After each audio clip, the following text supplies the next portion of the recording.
Hello and welcome to Let's Talk Sport on YouTube, where I'm joined by Andrew Pollard this week and we're previewing Italy versus Portugal, big game in the UEFA Nations League.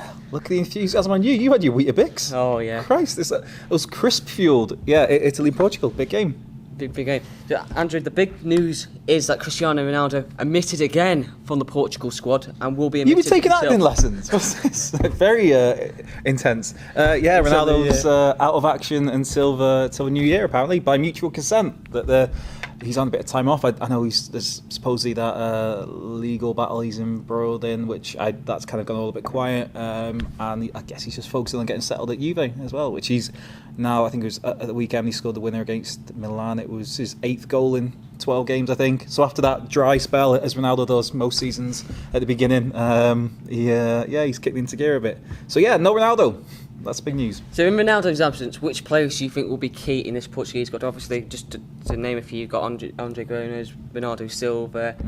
I think Costa from Wolves is in there. He had a good game against Scotland last time in the 2-0 victory over Scotland. Is there any of those players or any other players in the squad that you think will be key in this game in Ronaldo's absence, or any that need to step up? Well, I think the biggest story is that Nani's not in the squad. It's a disgrace. But no, I think it's Andre Silva, who's at Sevilla this season, was at AC Milan last year. He's there. They're kind of their focal point up front now, I guess. Well, you'd imagine he would be. And I just think it's more of I think in a way it works. It allows the Portuguese team to express themselves a bit more with Ronaldo there, because obviously he takes up so much attention. He is the focal point. He is the main man, and rightly so. He's one of the greatest footballers of all time. But there's always that pressure that when you're playing in a team with Cristiano Ronaldo, like I know from experience, Clay, is you have to play to him. He's very demanding. The manager would rightly so want you to give the ball to him as much as you can. And it's all about finding CR7 and letting him do his thing. So it's a chance for those players to step up and show that Ronaldo doesn't have to be the be-all and end-all of everything. Bernardo Silva has been on brilliant form this season for Man City, so I think it's a big game for him, depending whether because I know sometimes with Portugal they play him as a 10, sometimes they'll play him on the right, like he's been mainly there for City, or even on the left. So I think Bernardo Silva's one that is kind of prime for the spotlight. And that's the thing with Andre Silva. He would be that focal point of a striker, but a lot of his play tends to be a bit more link-up play at times. So yeah, I think Portugal will be fine. It's more for me.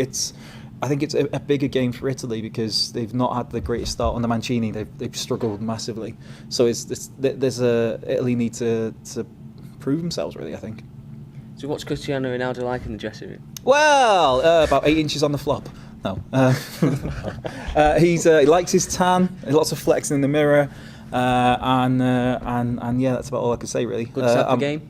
Yeah, very good selfie game. I'm under embargo from the press, so I can't say anything else. Okay, so you look at the Italy squad, and you got Gigi Donnarumma, if I can get my words out. That's a mouthful. I'm glad I shortened his first name. You got Jorginho from the midfield that we all know, big player at Chelsea, obviously controls the game for Chelsea. And then you got Lorenzo Insigne, who's been having a great season for Napoli so far. Looking at those players, do you think any of them are going to cause Portugal any trouble? I'm having a nightmare today. Yeah, you're being caused trouble by him.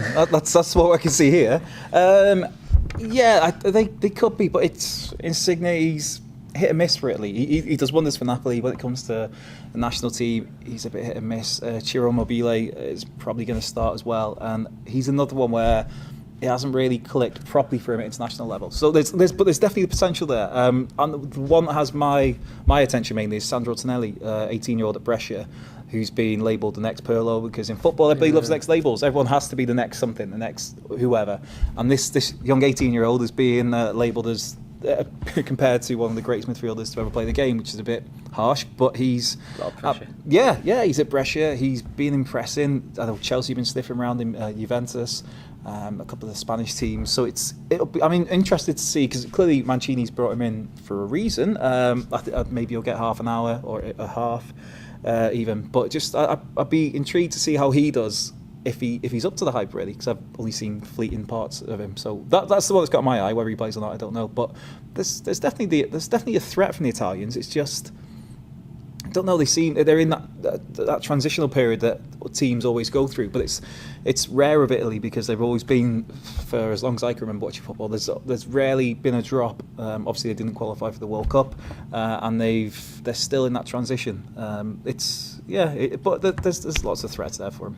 You just touched on the fact that they didn't qualify for the World Cup and the fact that they've had what you've described as a poor start under Roberto Mancini. Do you think they've still got a little bit of a hangover from that failed World Cup qualification? Or do you think Mancini needs to get more time? Obviously, I know it's too early to call his Italy career and stuff, and the other manager didn't get long himself. But do you think it's the hangover, it's still a big issue, or do you think Mancini needs to have like wholesale changes in the Italy squad to try and push, or is it like England not that long ago where they're having their the rebuilding process? Mm-hmm. It's definitely a rebuilding. Yeah, it's definitely a rebuilding process. But he's brought in some fresh faces, so it's one of those where a few of the team that failed to qualify haven't been recalled, or they've been recalled fleetingly. So there is a little bit of new blood, but then the spine of a team, there's still a lot of players there. But there's a lot of players who are still. Jorginho, for example, he was part of the squad that failed to get there, but I think he's 28, so you're not just going to call time in his career. You look at like a Chiellini, and is it time to call time on him when he's still performing week in, week out for Juventus? It's a tough one. I think if it was me, I think Mancini, it would be good to go bold and just cut bait really, and just let the younger players have a go. Rely on someone like Romagnoli at the back to come in. You've already got Donnarumma there as the natural, the heir apparent to Buffon.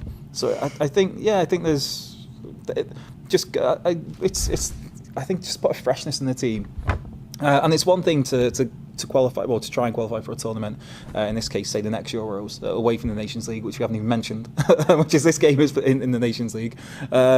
But yeah, looking forward to the Euros. It's one thing to not qualify with a team of seasoned pros who've been there, but it's another thing.